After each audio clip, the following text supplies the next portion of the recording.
And for the same, no doubt, disreputable, selfish reason, she wants to keep his love. End quote. With only a romantic view of marriage to fall back on, Porter warns, a young woman may lose her, quote, peace of mind. She's afraid her marriage is going to fail because at times she feels a painful hostility toward her husband and cannot admit its reality, because such an admission would damage in her own eyes her view of what love should be. End quote. Romantic love has no elasticity to it. It can never be stretched. It simply shatters.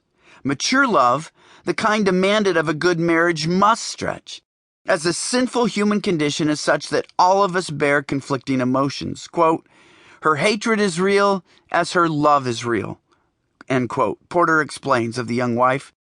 This is the reality of the human heart, the inevitability of two sinful people pledging to live together with all their faults for the rest of their lives. A wedding calls us to our highest and best, in fact, to almost impossible ideals. It's the way we want to live. But marriage reminds us of the daily reality of living as sinful human beings in a radically broken world. We aspire after love, but far too often descend into hate and apathy. Any mature, spiritually sensitive view of marriage must be built on the foundation of mature love rather than romanticism. But this immediately casts us into a countercultural pursuit. In his classic work, The Screwtape Letters, C.S. Lewis satirically ridicules our culture's obsession with romanticism.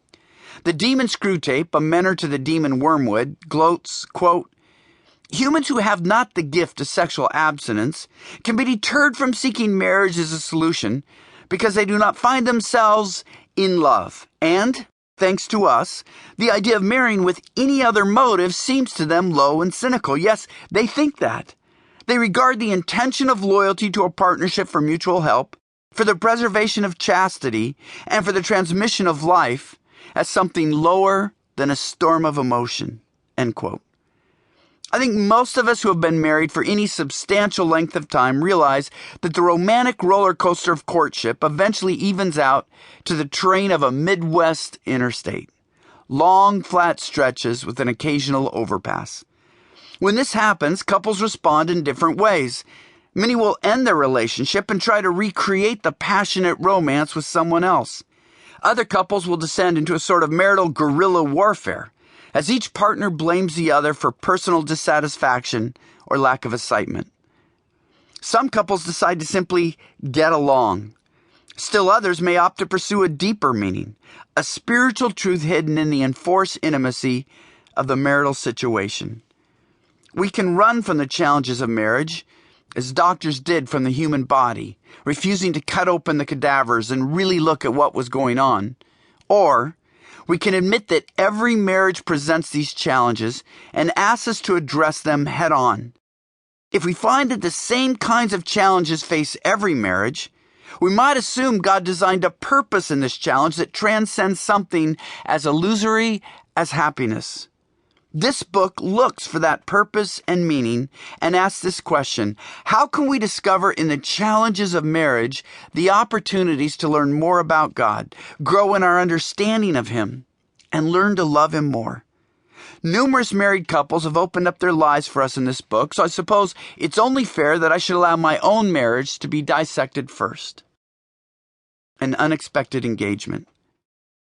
Lisa and I often wonder what would have happened if she had said yes. During a free afternoon at a college campus ministry retreat, when we were still dating, I asked Lisa to join a group of us for a round of frisbee golf. No thanks, Lisa said. I think I'll go for a walk instead.